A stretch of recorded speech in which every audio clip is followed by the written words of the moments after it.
Committees on Sea Power and Readiness and Management Support convenes this morning to examine Navy ship and submarine maintenance. We want to welcome our three distinguished witnesses today: the Honorable James F. Gertz, Assistant Secretary of the Navy for Research, Development, and Acquisition. Good morning. Vice Admiral Thomas Moore, Commander of Naval Sea Systems Command. Good morning, sir. And Ms. Diana Maurer, Director of Defense Capabilities and Management at the Government Accountability Office. I understand this is your first time testifying, so we'll try to be gentle. Thank you very much for being here. I want to thank Chairman Sullivan and Ranking Members Hirono and Kane for agreeing to hold this hearing jointly. I think it makes it much more efficient. The operating and support costs that come after a weapon system is produced can account for some 70% or more of the total ownership cost of the lifetime of a major asset. So I think it's very important for our subcommittee to work closely on sustainment issues like ship and submarine maintenance together. In September, I visited Pearl Harbor Naval Shipyard with Ranking Member Hirono. She's been after me for the last 2 years about this. This is a major issue with her, and she's exactly right, not just for that shipyard, but for all shipyards. I want to thank Hirono for that invitation. I walked away with a better appreciation of the many challenges facing our naval shipyards and ship maintenance more broadly. As I've dug into this a bit deeper, I've personally got concerns, many of which are highlighted in our witnesses' testimony today, which I look forward to discussing.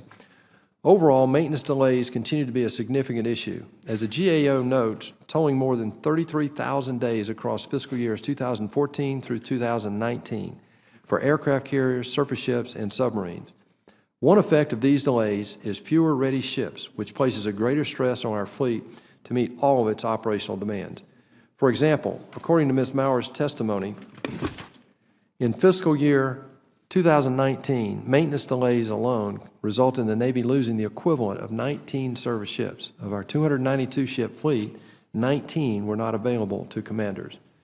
The ship depot maintenance account also appears to be chronically underfunded, with large reprogrammings needed each year.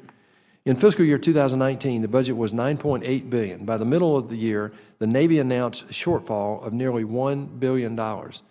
However, less than $300 million was available to address this shortfall, which led to a deferral of nearly $700 million in maintenance that combined with the $814 million of the CNO's unfunded priority list, resulting in well over $1 billion of unfunded maintenance in the current fiscal year, in 2019.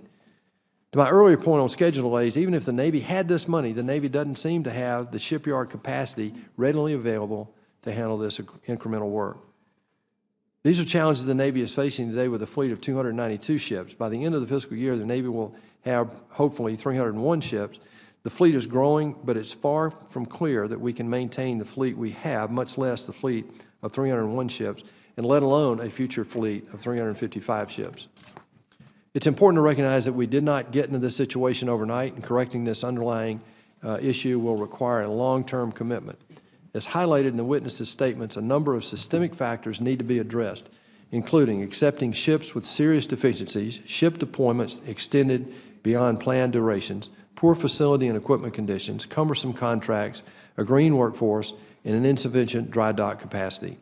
Senator Gertz, the committee recognized the importance of improving accountability for maintenance outcomes and gave your position the additional principal duty of sustainment, including maintenance, in last year's NDAA.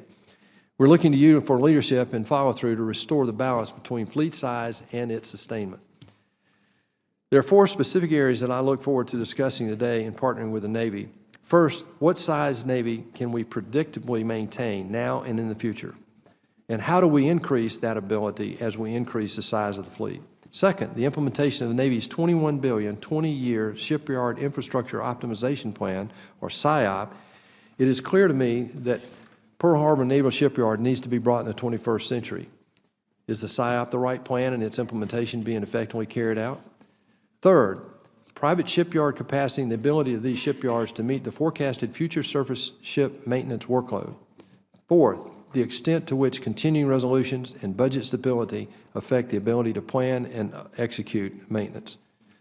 In conclusion, in this area of great power competition, there's no question that our Navy needs to grow larger and become more capable.